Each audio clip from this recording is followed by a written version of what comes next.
damage limitation last week was a suspected tube strike, so better to hold it online. As luck would have it, and the disruption didn't happen, and it was called off. But very pleased to be able to join you, even if it's electronically today.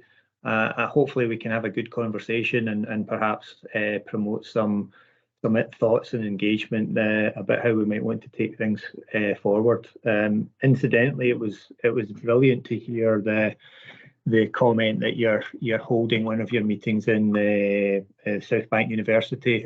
So I think that's trying different things to engage with different and diverse populations and being not traditional. So I think full credit to you for giving that a try, and it would be really good to see what sort of different outcomes or engagement that you get when you try different approaches. So I think that's exactly the type of innovative approach that we need to try to refresh and revitalize what we're doing, make sure it's still relevant to a broad cross section of people who might be interested in what we do.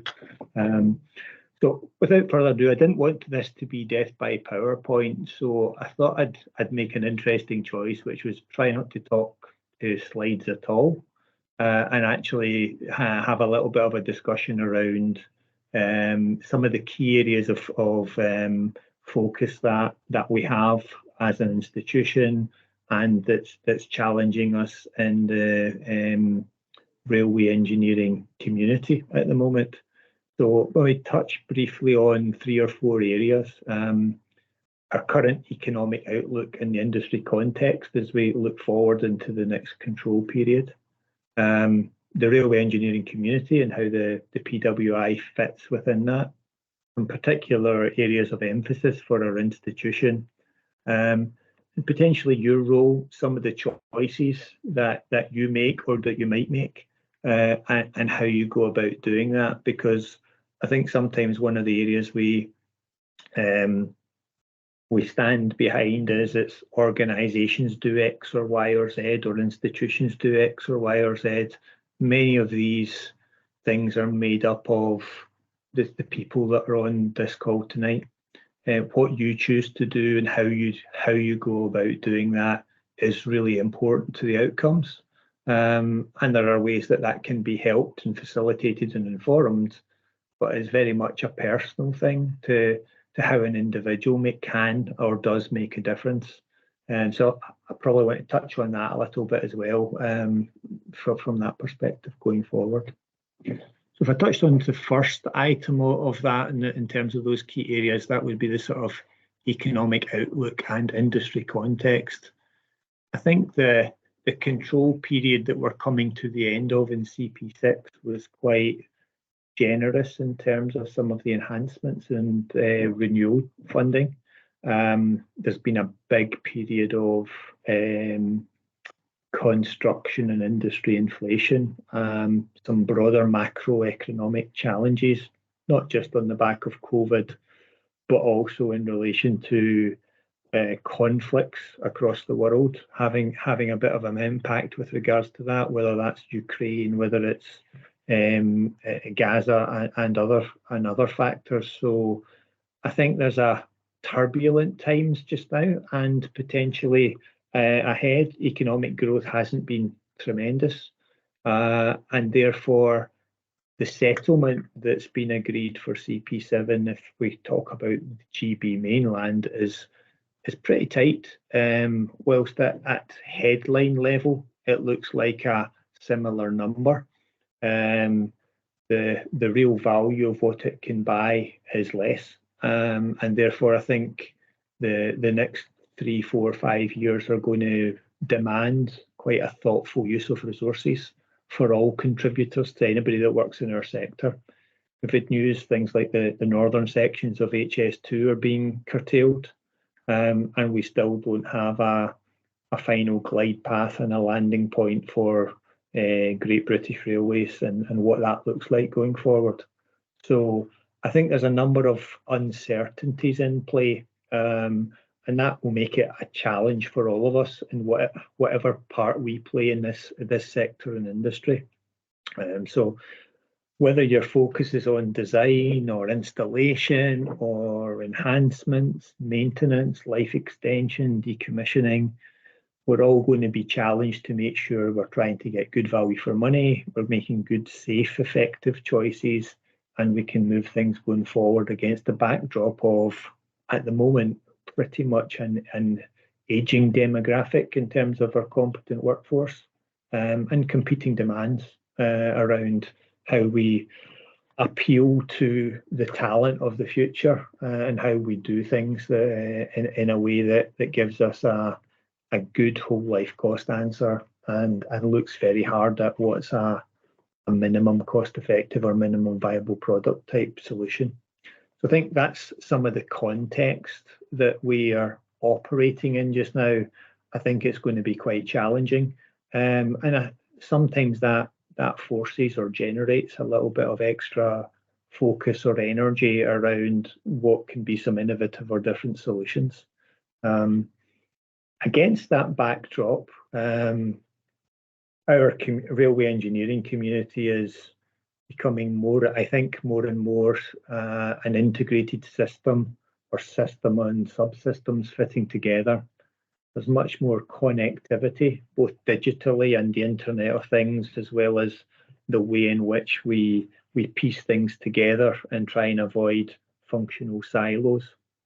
We've got some of those core systems and building blocks like earthworks, drainage structures, our track system, our electrification and power arrangements, our control systems, the critical touch points of wheel-rail interface, pantograph catenary interface, how those infrastructure systems fit with the rolling stock solutions and the freight and passengers that use them. It's very much a multidisciplinary, integrated picture that we're looking at, and sometimes as we become more and more specialists in particular areas, the challenge is to make sure we think of what we do and how it touches those other parts of the system. I think we need to be more inclusive and understanding on many of those factors, and a little bit more diverse in terms of appreciating what might be some of the solutions that we're looking for. That diversity and inclusion probably relates to both what we need to happen for making a difference, but also us as contributors. We've probably got an opportunity to be broader and attract different talent, different capabilities, different backgrounds to help provide some of those solutions. And alongside that, we're against the backdrop or the context of climate emergencies, some of the solutions and choices that we make as part of overall policy elements associated with that. So I think as part of that railway engineering community and how we fit within that, one of the PWI's challenges and people that work in this sector is going to be how we help focus as a broad railway engineering institution and help them try and respond to some of these demands and needs as we look forward into what is going to be a fairly tight fiscal position, and not without its challenges going forward. So when I think the areas of emphasis that our institution has and will have going forward, firstly, I mean, I think we've come great strides in the last 5 or 6 years, having achieved the Professional Engineering Institution recognition via the Engineering Council. There's been tremendous work that's done and is ongoing with regards to formalising some of the professional qualifications, whether that's from an Eng Tech perspective, an incorporated engineer, chartered engineers, and all the supporting structures and approach around that. I think we've been very flexible whilst maintaining the right standards. We've thought about how we can best recognise the capability that people are in the sector and there's a tremendous team in the PWI that helps that route to professional qualification. And they're very open to an engagement and advice. And I think that fits well going forward as we try to attract a diverse workforce and skill set and contributors.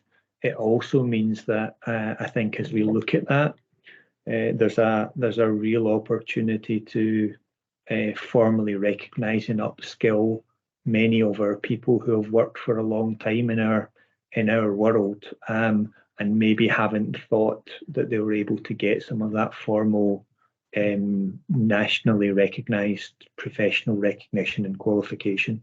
I think it's a big opportunity for us going forward. Alongside that professional engineering approach, then the training, the knowledge sharing and the development of what we do and what we know, and that those items of interface and systems are really, really important. And Brian Counter and his team are doing some tremendous work in there associated with the technical output from seminars, some thought leadership elements, tailored education programs and activities that many of our members or people that just want to access that kind of know-how and knowledge are genuinely able to build on. I think we're also looking to make sure that we broaden the engagement for what the institution does, so that it's very much railway engineering focused, not necessarily one or two particular functional areas, as we might have been in the past. It deals with related activities and the breadth of people who wish to become informed, knowledgeable, build a contribution. So it's not just about engineers. And I think that's a really important message to be encompassing within that particular population. It definitely makes a difference. So I think there's a lot of things that the institution is going to be focusing on over the next 5 years, and we're about to formally refresh the strategy of the institution and share that from the start of 2024. So that's a little bit of a watch this space and building on some of the themes and points that we've talked about going forward. I think one area that we sometimes underplay is, as individuals, as professionals, as people who are involved in that railway engineering community, what choices are we making and how are we making them? Do we hide behind the fact that it's our organisation that's doing it, or how do we as individuals make a difference? So one area I think there's an opportunity to do more and develop and improve the quality and capability of what we do is around some of the choices and decisions and the approach that we make to that. An open question for you to think about would be, how do you make choices and decisions in your either professional or personal environment? Is it data driven? Do we end up with sometimes information overload or procrastination? Is there a default to instinct rather than a fact base? What sort of knowledge and experience calibration are you undertaking in your competence aspects of that? Do you understand the boundaries and touch points of where you're a subject matter expert or very strong, or where you might need some key support or tapping into some alternative expert advice? And what sort of criteria or basis of choice might you be using? So you've got to frame some of that stuff quite well and think about what outcome or outcomes are you looking for as part of some of these choices or decisions. I'm really interested in that focus around the end result, where you're trying to get to, what outcome are you trying to achieve. There are many guidance notes, standards, elements that can help inform us as part of that, but but we've got to be pretty focused on that outcome.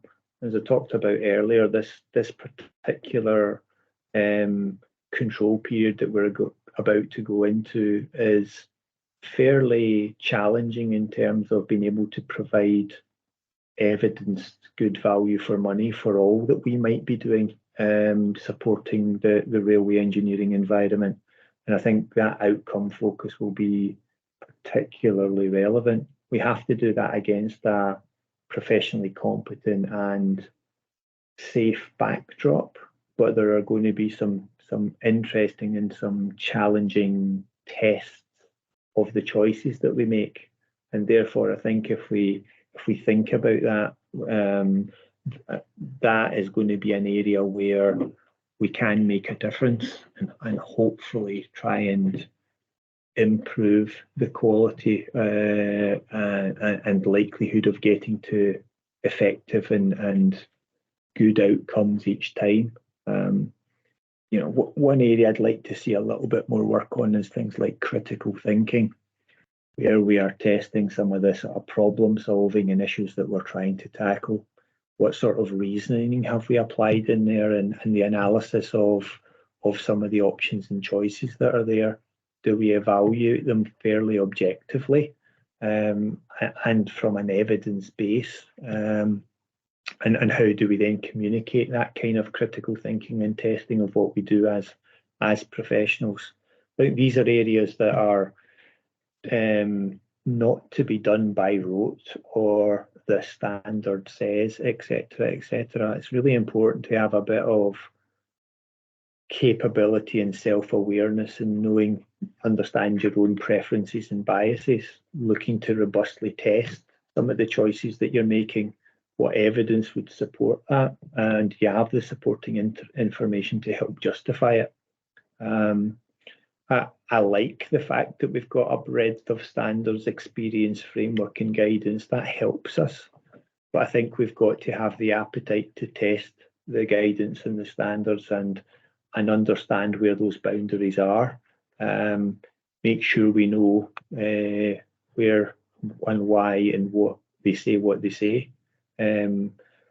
I said earlier, this issue around understanding your own boundaries and your own capabilities and competence, that self-awareness is an important factor to make sure we're making effective and safe choices as professionals. It's an area where I think as we explore through the sort of professional engineering institution approach that we do absolutely make a difference in that.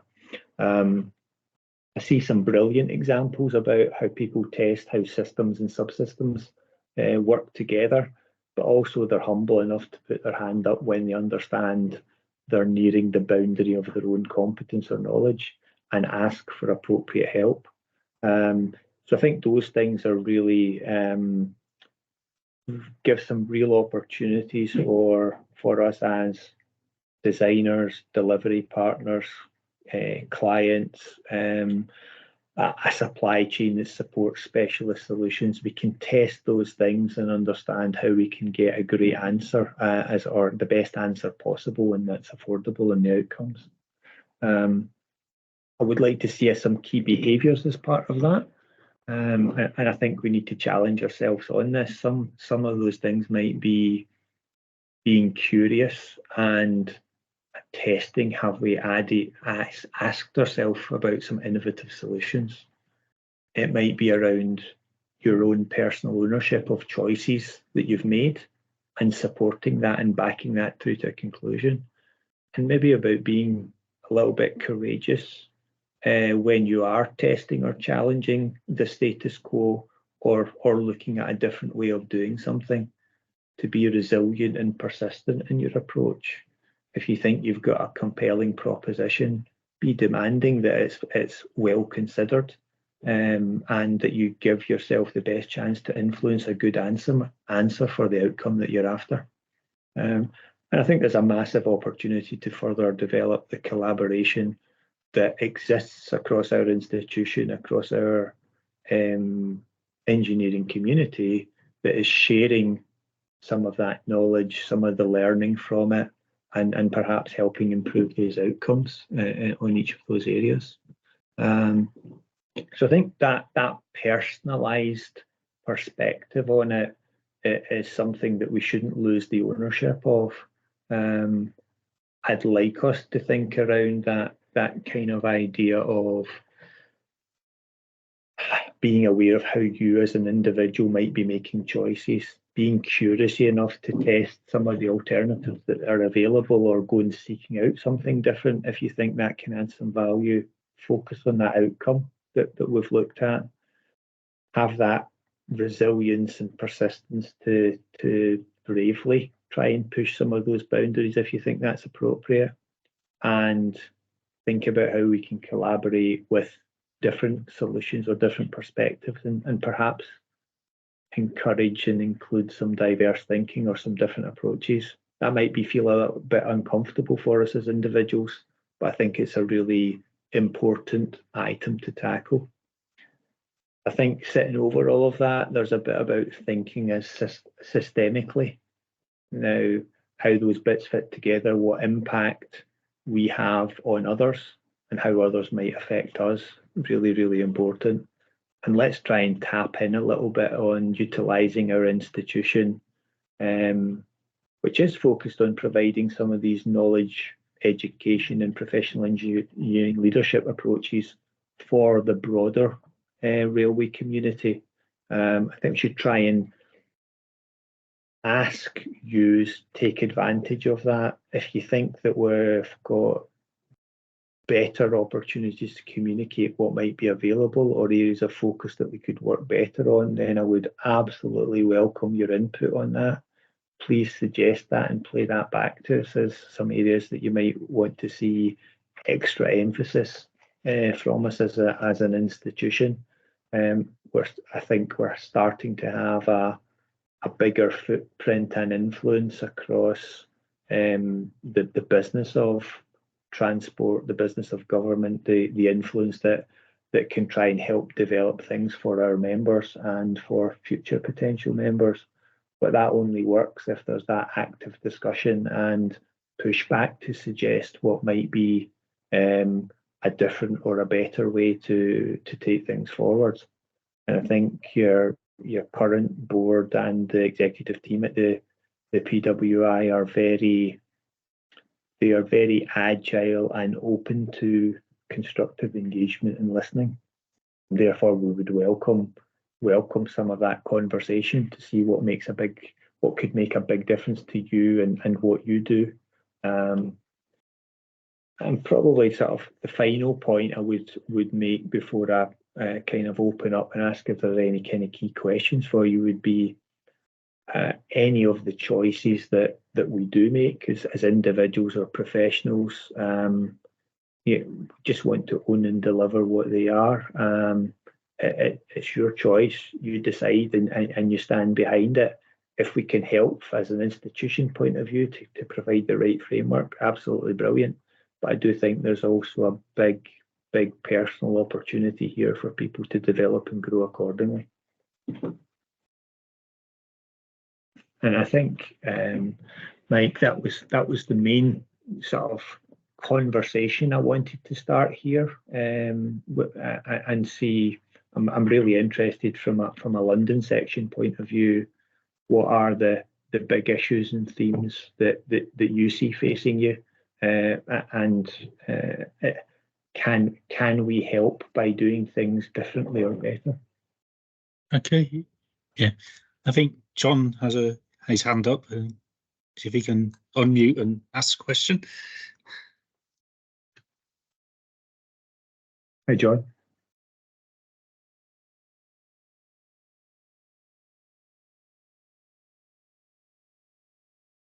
I might try a different thing while waiting. Just a quick one. So I've got one.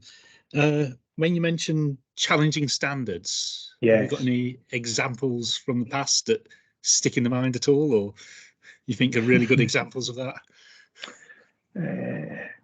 Yeah, I think there's probably two or three, to be honest. If I think about maybe an enhancement scheme where the industry as a whole, and particularly led by Network Rail decodified an awful lot of things and put things into a robust grip process and stages, and that's developed and enhanced the things that include pace and other opportunities to try and do things faster and better. But the core approach, Mike, is around what are the key stage gates and milestones and requirements that need to happen during a project life cycle to make sure it's effectively considered all the right things at the right time, and we've got an evidence base to justify what we've done, what we've designed, what we've built, etc., etc. All really good stuff, but we've perhaps moved things to a level of granularity and detail that we've kind of forgotten why you need 342 deliverables at a particular stage in a outline design element of a project or a solution. Asking ourselves, what do we really need? What will we use when we provide it, if anything? I've looked at 2 or 3 schemes where we probably agreed successfully 20 to 30% of deliverables that were standard weren't required for that scheme. If we hadn't applied brain to that and asked that question, we would have been doing work that wouldn't have been perceived as adding value. It would have cost time and money and effort, and we probably weren't emphasising the right things, and the overall scheme was therefore more expensive and slower to bring to fruition. So that would be an example related to the sort of design development phases of a particular project. But I'm sure everybody will have their own examples of particular areas of their own expertise where we should test what might be available within the standards. Took an electrification example. We used to have a look at some of the maximum wire runs that you could have under particular system solutions and environments. And we stepped back from that and shrunk them back to be a bit more conservative or prudent because people had put more tighter tolerances around the sort of pantograph catenary interface. I'm not sure that was particularly justified on an absolute risk basis. So I think there are examples there where there was a capability that was in the standard, people were using sometimes on the appropriate projects, and then it got tightened up. And I think that's the sort of thing that should be really tested quite hard so that you've got a little bit of flexibility to deal with it. Okay. Mike Barlow, you... Yeah, thanks, Mike. Thanks for that, Stephen. So in a former life, I used to be one of the principal engineers for Transport for London, dealing with the ballasted track renewals. Yeah. A thing I used to reasonably frequently say to project engineers and designers is that standards are for the guidance of the wise and the obedience of fools. Now, there's a bit of a strong statement, I know, but yeah, I'm a great believer of the use of standards because they control risk, which I've said before. But we need to use them wisely.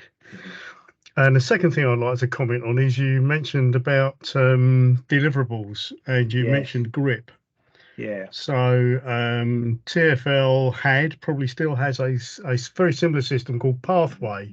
And there's a perhaps the most important sentence in Pathway basically says, and I'm paraphrasing heavily here, but it basically says, only take the deliverables that you need for your project. So, and I used to sit down with the project managers, project engineers, and ruthlessly cull the deliverables that were needed for some projects. A number of them were okay, and we all felt that the deliverables were needed. But a few times we had to go through it and say, look, we don't need this. It's not relevant to the project, or it's covered by this other deliverable here. Otherwise, you just get buried under it all. Yeah, I think that's a really interesting area, Mike, because that's exactly the type of practice that I'm trying to ask people to be curious about and think about what's the right minimum effort we need to get the outcome that we want. And you've given an example where you were confident, capable of, and rigorously applied that. I suppose I've seen lots of examples over many years where that's not consistently the case across a number of client bodies, whether it's TfL, whether it's Network Rail, whether it's Northern Ireland Railways, etc. There's a real some people are brilliant at it in the way that you've described, and this individual's specifying and buying what they want, and they're thinking about it appropriately. But there's also lazy's the wrong word, but there's a risk averse solution that says, well, I'll just have everything that's on the list and I won't actually test whether I really need it. And part of my question is really around, are we instilling that curiosity in testing, and yes, use the standards in a way that helps us manage the risk, but be competent and confident enough to also understand why things are in there. And if you don't need them, be confident to say, I don't need that because, and take things forward accordingly. I don't know if that's something that people across the London section, or the people that are involved in the delivery of these types of works, they feel restrained or restricted or impaired by that. And if they do, how could we give them confidence to at least test the boundaries of some of those choices? I don't know. Do you have the view that it's you need to get a certain amount of flying hours before you feel confident to do that, or is it a case of actually we've almost beaten it out of people, metaphorically speaking? I hasten to add. Well, I can't speak for Network Rail, obviously, and I've not worked for TfL for just over 2 years now, so can't say. There are others in the meeting who are presently working for TfL, so they might wish to comment. I think you do need, as you say, a certain number of flying hours, and possibly to have been battered and bruised by things that have happened in your previous working life. But even people who perhaps don't have many years of experience can propose things. They need to be encouraged to propose things, because that way you can get some really good ideas out of people and good answers. And even if it's something that was tried a long time ago and whoops, it crashed and burned, let them down gently if need be, but perhaps things have changed now, and it would be a success this time round. Because the world moves on, technology moves on a gallop. It does. Of course. It does. I mean, I think that encourage to propose that idea of being welcoming of a different idea, I think, is a really important point. And probably one of my broader questions would be, well, each organisation, or whether you're a client body, a delivery partner, or designer, whoever, will have a different culture and approach and perspective to that. But I suppose my question would be, is there anything that you think organisations like the PWI could do to help encourage the at least the ability to have your ears open to listen to some of those ideas, and also to help people voice some of those proposals in a constructive and productive way, rather than hiding lights under a bushel, or, as you say, missing opportunities? My off the cuff response is I don't know, but it sounds like a very important thing. I see someone else is wanting to come in, so I'll be quiet for now. Thank you. Sean? Yeah. So thanks, Stephen. Your presentation was quite provoking, really thought provoking. Yeah. Following on from Mike's statement, I work for TfL as well, incidentally. I'm not taking these as comments of any particular client perspective. No, it's just interesting to get the view of people.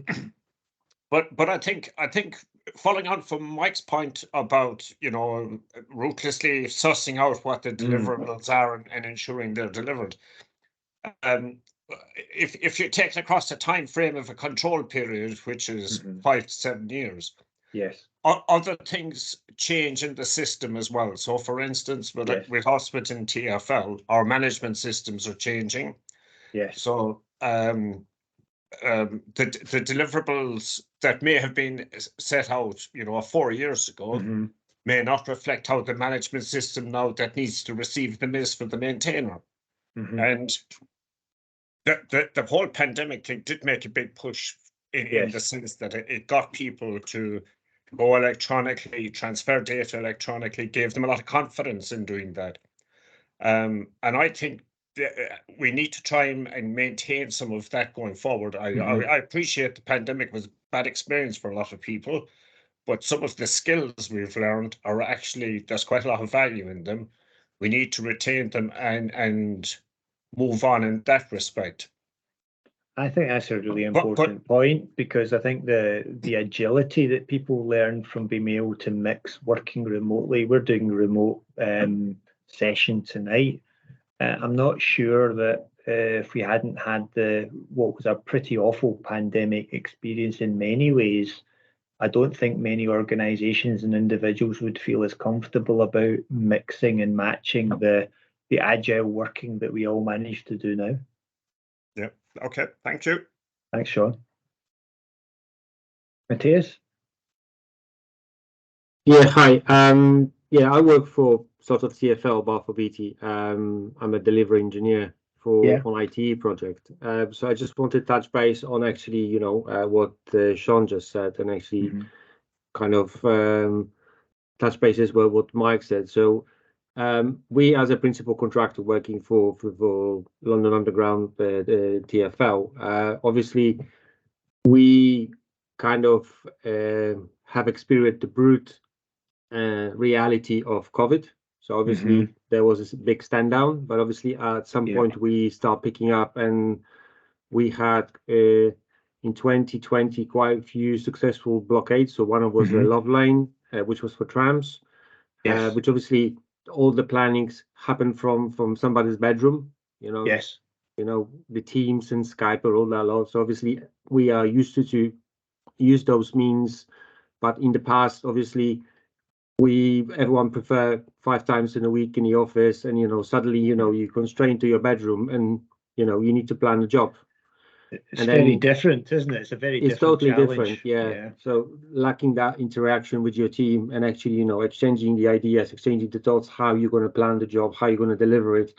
Can we do this? Can we do this? You know, and then obviously on top of that came out, you know, we had very successful delivery in Christmas. It was my core team, which we delivered the first Action Town, I think was 11 points over 10 days or something like that.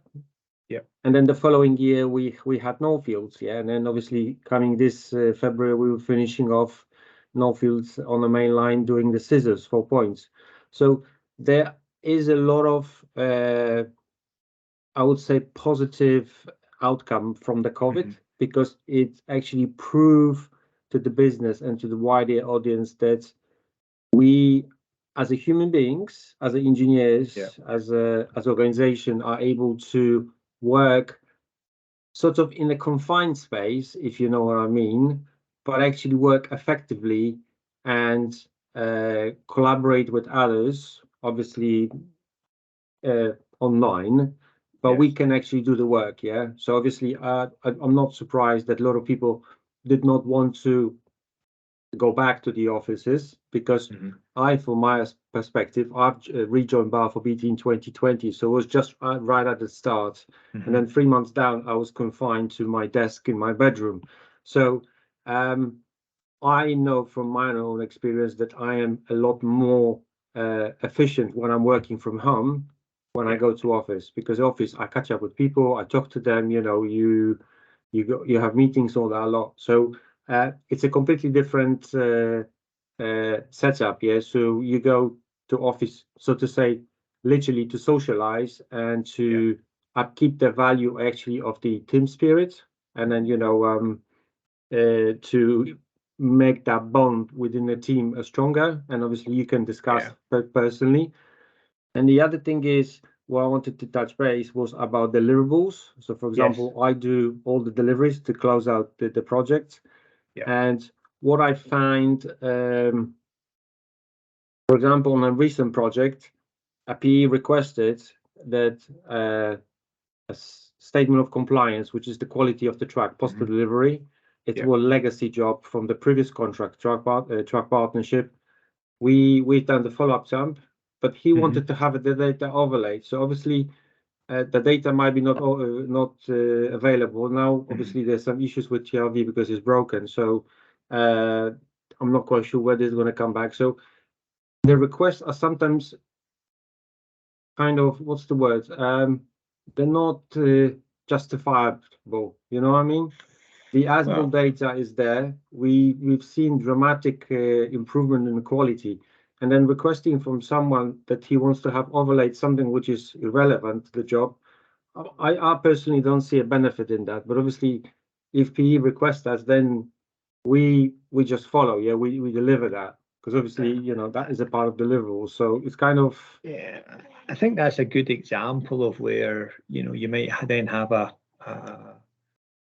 slightly more detailed conversation without, you know, using the worked example here. But if we've got something that you're happy to stand behind work that you did, but because it was a hybrid solution that I can understand from the project engineer's perspective, he's looking for a in total piece of assurance. But if for reasons that aren't in your control, that you can address that as part of your original package, that's something that you need to find a route through and saying, well, what's the outcome that you're actually looking for here? Can we deliver that in a different way that isn't asking you to take on something that's not appropriate, but equally tries to address the outcome the project engineer was after? And I think that idea of thinking about what's the outcome that somebody's looking for and how can we best deliver that is not a bad way to test some of those areas, because you made a really important point that I don't think there's one size fits all now. People have proven they can work very agilely and remotely, but equally there's an awful lot of benefit in certain circumstances to working in a face-to-face team, particularly in certain activities that are being undertaken. So I don't think it's as easy as saying everybody needs to be back in the office or nobody needs to be back in the office. It's always got to be fine the type of work you do, the challenges that you're tackling, and what's a good effective way to do that. And we're using COVID as an example, but the same applies to any of the challenges and problems that we might have where we're trying to adopt new technology or deal with things digitally or differently, etc., or try and pass on some historical knowledge. So I'm always curious. It'd be lovely to be consistent and you press one button and everything comes out looking the same, but it doesn't work like that, and it probably doesn't add a lot of value if we do that. So that's why I want us to be a little bit more curious and test some of these areas where you believe that it can get a better outcome for your ultimate customer. Yeah, absolutely. Thank you. Thank you. I mean, could I ask a general question? I mean, how do you, as individuals coming along to section meetings, etc., do you feel that you get the opportunity to ask questions, contribute, suggest areas that you would want to explore further? That I was really delighted to hear the work that you're doing with going to the likes of South Bank and trying to access a different population of interested people, etc. Do you feel there's an energy and an opportunity to try things out like that, or is it an area that you feel that there's still quite a lot of work to be done to try and settle on what good looks like, to keep a good mix of people involved, face-to-face meetings where appropriate, but also interesting conversations and things that get you helpful topics to take forward. Then you got a view on that?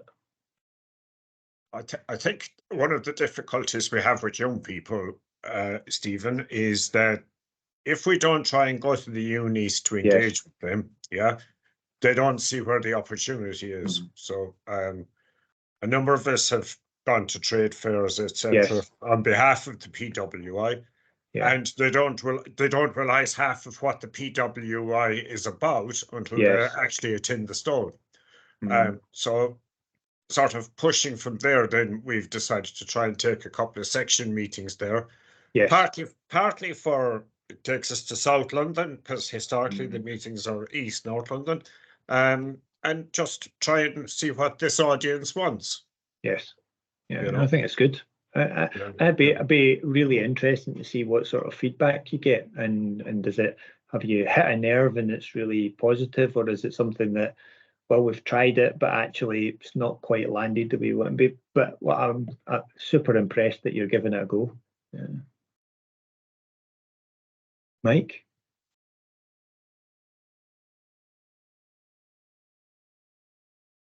Oh, your hand's going down, sorry, Mike. sorry, Steve. Fumbled the microphone. No, you're okay. So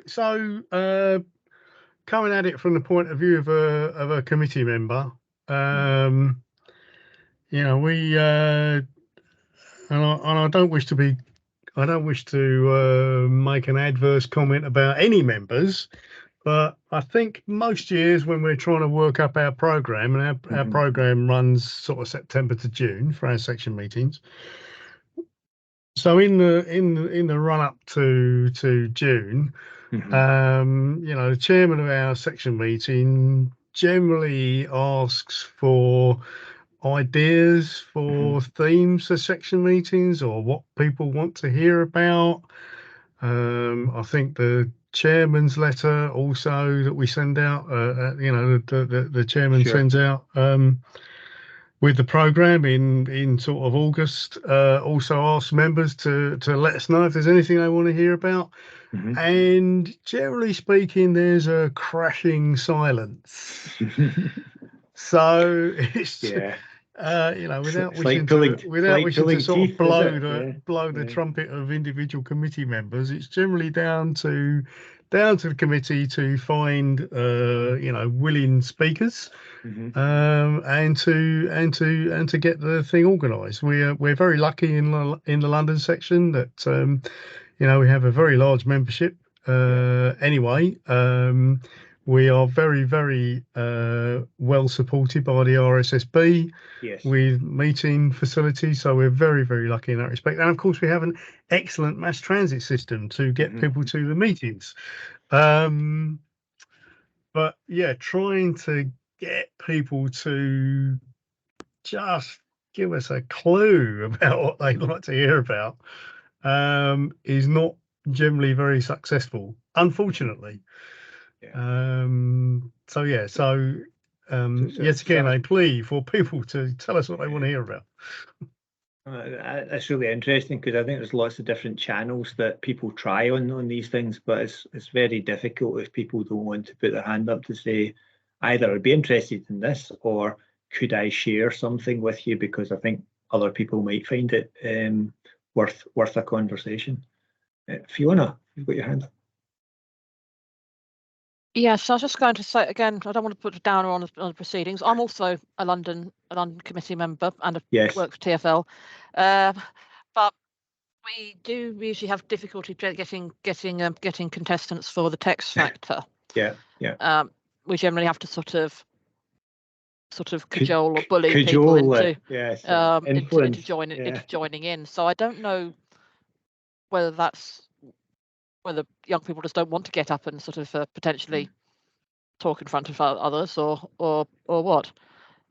It's hard to sort of understand how do people expect to communicate nowadays, because even without the pandemic, I think there was there's an element of I don't want to sort of tire everybody, it's the sort of same sort of brush, but there's sort of the YouTube generation. You know, people are quite used to being influencers from their bedrooms, or that sort of thing. So, but say, come and talk about some aspect of your railway engineering job in front of X amount of people, and they don't seem to want to do it. But I don't know if that's a modern phenomenon or not, really, though. I wonder, just teasing out the example you gave there, maybe we should ask one or two of them to give us a 1 minute or a 2 minute video, and then they could be available to talk about it as a follow-up. But actually, they don't have to come and talk to 15 or 20 or 30 of us. They can actually say, well, there you are, I've just done a little YouTube video, and that's the way I'm more comfortable in sharing, because it's their default, their go-to habit from that point of view. And maybe we need to try stuff like that to see if it works. I don't know. Well, one of my apprentices recently did a sort of a LinkedIn post, which was very informative about his time with the Croydon tramlink, for instance. And it's probably reached more people than him doing a sort of we don't sort of send his development reports around to everybody as a general rule anyway. So there's ways, but so he is quite comfortable reaching out to a sort of a potentially a massive audience, an electronic audience, but a little bit more anonymous potentially. I think suppose so. That's really interesting, because I mean, if I took an analogy, and we do quite a lot of work when I'm wearing my Babcock Rail hat on, and we do a lot of work for TransLink in Northern Ireland. And we had an incident where one of our engineers made a really bad choice, and it put some of his colleagues at risk, and he absolutely got it that he made a really stupid decision. And as part of that whole investigation and reflection and follow-up, he actually made a video and he talked through the impact that those choices and his understanding and appreciation of what went awry.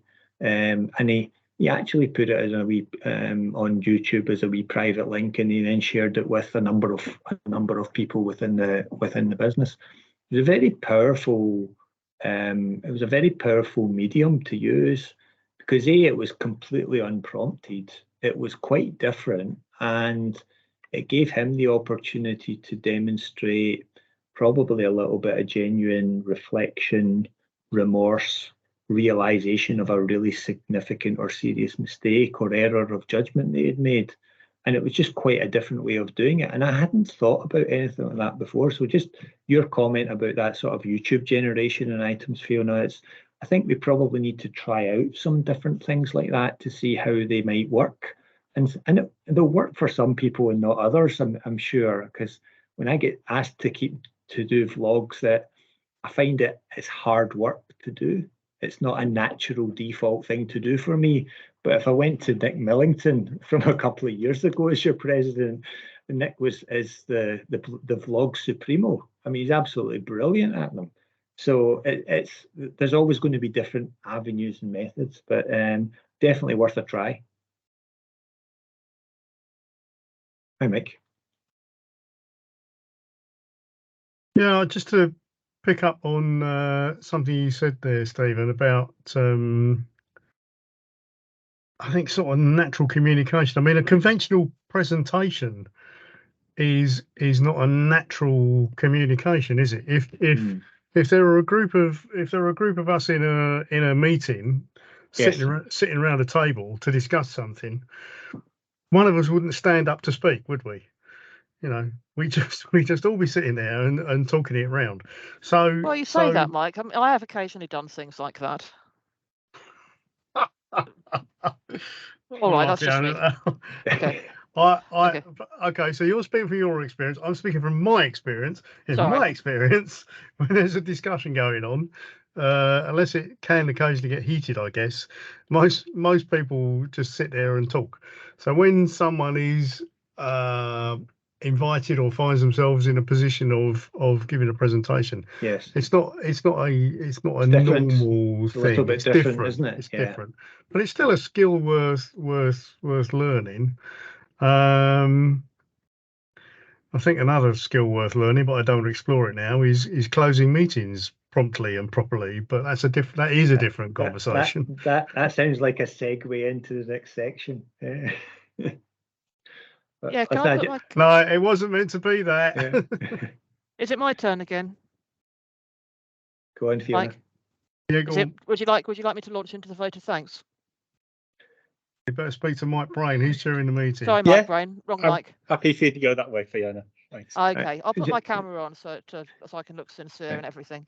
Fiona, just before you do that, I really just wanted to say, look, really useful discussion from my perspective. Thank you for the active engagement for people that have asked some questions and items, and hopefully there'll be a couple of little sentences that have resonated with people that they might want to go away and think about.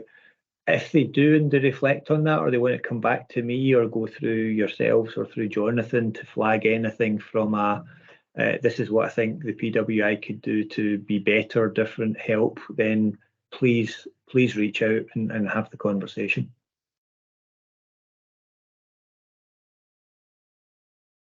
Okay, thanks, Fiona.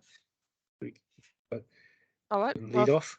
Okay, Stephen, thank you very much for coming to, or not exactly coming, but but speaking to us. Yes, and we did honestly think that the strike would impact it, so we weren't just trying to keep you out or anything. So thank you.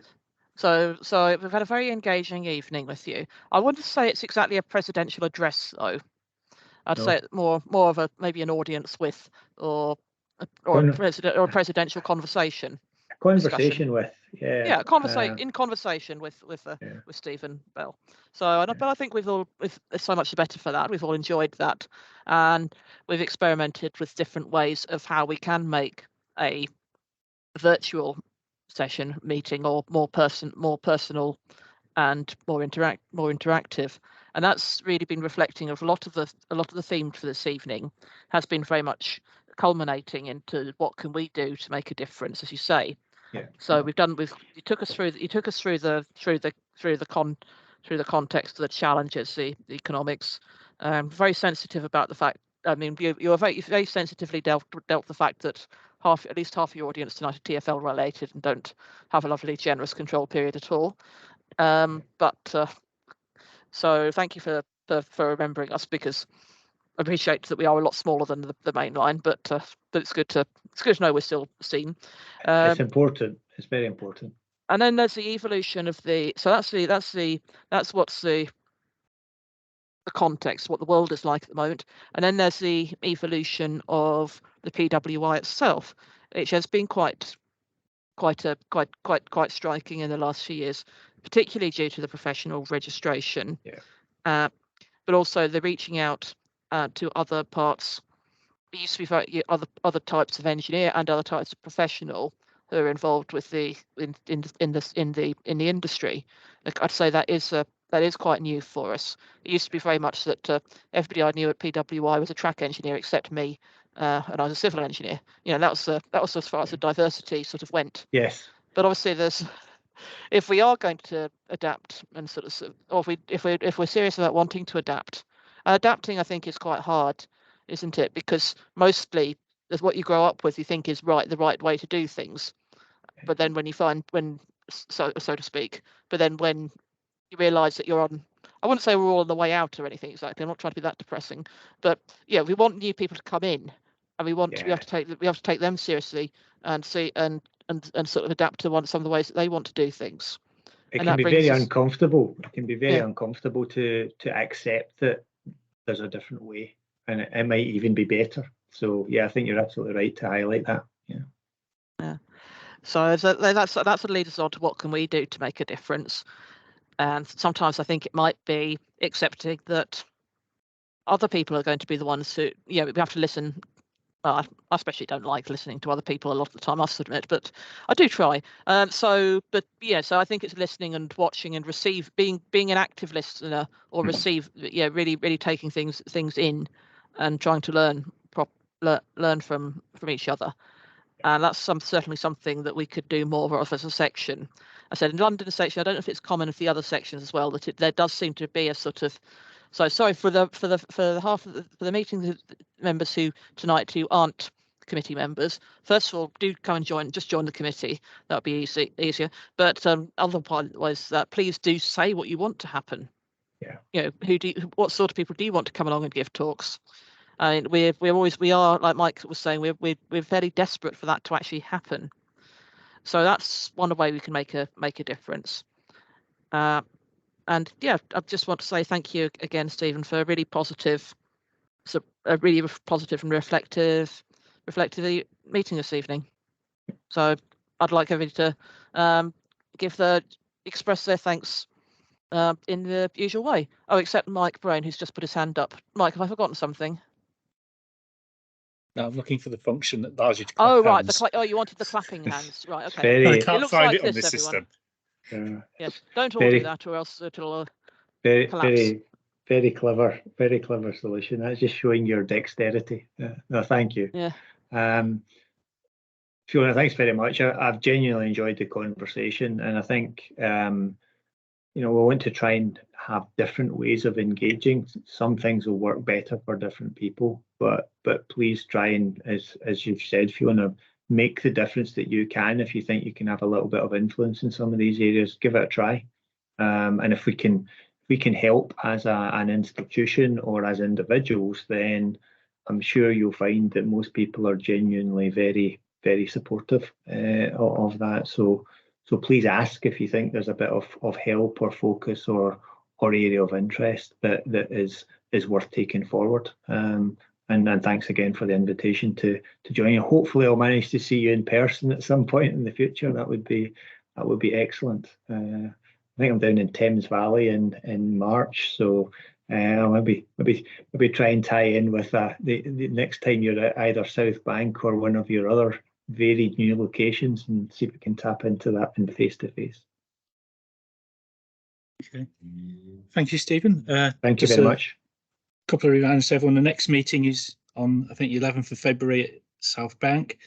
Also on the 28th of February, we're planning on having a social get together that is now booked in at the parcel yard at King's Cross, and hopefully we'll be able to, that'll get sent out to the membership and to let everyone know about that one. Okay, thank you very much. And Mike, you can probably stop the recording. Right, thanks, Mike. Will do. Thank you. Thank you very much.